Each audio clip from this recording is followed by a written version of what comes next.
बिस्मिल्लाहिर्रहमानिर्रहीम। नबी करीम सल्लल्लाहु अलैहि वसल्लम पर नुज़ूल वही का आगाज़। नबी करीम सल्लल्लाहु अलैहि वसल्लम पर वही नाजिल होना शुरू हुई तो नबी करीम सल्लल्लाहु अलैहि वसल्लम की सारी औलाद माँ सिवाय हज़रत इब्राहीम रज़ियल्लाहु ताला अन्हु के हज़रत खदीजा रज़ियल्लाहु ताला अन्हा ही से थी।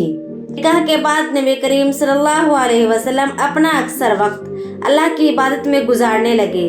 जो नबूवत के मिलने का वक्त करीब गया, शौक इबादत और फिक्र कौम बढ़ता गया। हज़रत खदीजा रज़ियल्लाहु ताला अन्हा आप सल्लल्लाहु अलैहि वसल्लम को कईयोम का खाना तैयार कर देती। नबी करीम सल्लल्लाहु अलैहि वसल्लम इसे लेकर शहर से बाहर हिरा में जा बैठे। आप सल्लल्लाहु अलैहि वसल्लम की उम्र मुबारक के 40 वर्ष पूरे हो चुके तो एक दिन हज़रत जिब्राइल अमीन अलैहिस्सलाम गारे हिरा में तशरीफ़ लाए।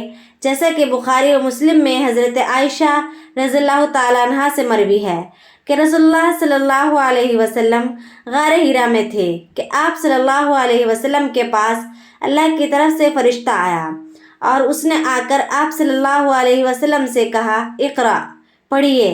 आप सल्लल्लाहु अलैहि वसल्लम ने फरमाया, माँ अना बिकारी, मैं ख़ानिदा नहीं हूँ, यानी मैं पढ़ा हुआ नहीं हूँ। फरिश्ते ने दूसरी मर्तबा आप सल्लल्लाहु अलैहि वसल्लम को जोर से दबाया और फिर वही अल्फाज दोहराए। आप सल्लल्लाहु अलैहि वसल्लम ने फिर वही जवाब दिया।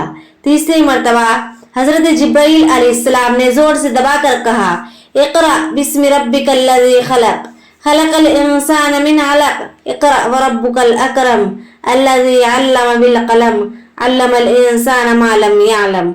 हज़रत जिब्राइल अलैहिस्सलाम अल्लाह का पैगाम देकर रुखसत हुए तो नबी करीम सल्लल्लाहु अलैहि वसल्लम घबराए हुए, लरजते कांपते घर लौटे और सख्त घबराहट की हालत में हज़रत खदीजा रज़ियल्लाहु ताला अन्हा से फरमाया, खदीजा मुझे कंबल उड़ाओ, मुझे अपनी जान का अंदेशा है, कहीं मैं मर न जाऊं। दाना और गमगुसार बीवी पूछती है, मेरे आका आप सल्लल्लाहु अलैहि वसल्लम को क्या हो गया है? नबी सल्लल्लाहु अलैहि वसल्लम ने सारा वाक़या बयान कर दिया तो हज़रत खदीजा रज़ियल्लाहु ताला अन्हा ने तसल्ली देते हुए अर्ज किया, आका आपको डर किस बात का है? अल्लाह की कसम, अल्लाह आपको हर तकलीफ से बचाएगा। मैं देखती हूँ कि आप सल्लल्लाहु अलैहि वसल्लम अक़रबा से हुस्न सलूक करते हैं, बेवाओं यतीमों बेकसों की मदद फरमाते हैं, मेहमान नवाजी करते हैं, मुसीबत ज़दों से हमदर्दी करते हैं। इसके बाद हज़रत खदीजा रज़ियल्लाहु ताला अन्हा हुज़ूर अकरम सल्लल्लाहु अलैहि वसल्लम को साथ लेकर तौरात व इंजील के एक बहुत बड़े आलिम वरक़ा बिन नौफल के पास गई और उनसे कहने लगी, ए चचा के बेटे, अपने भतीजे मोहम्मद सल्लल्लाहु अलैहि वसल्लम की बात सुन। वरक़ा ने कहा, फरमाए क्या बात है? नबी करीम सल्लल्लाहु अलैहि वसल्लम ने गारे हिरा का सारा वाक़या बयान कर दिया। आप सल्लल्लाहु अलैहि वसल्लम का बयान करना था कि वरक़ा फौरन बोल उठे, ये वही नामूस हज़रत जिब्राइल अलैहिस्सलाम है जो मूसा अलैहिस्सलाम पर नाजिल हुआ। फिर बड़ी हसरत से कहने लगे, काश मैं इस वक्त तक जिंदा रहता, काश मैं उस वक्त तक जवान होता जब तेरी कौम तुझको यहाँ से निकाल देगी।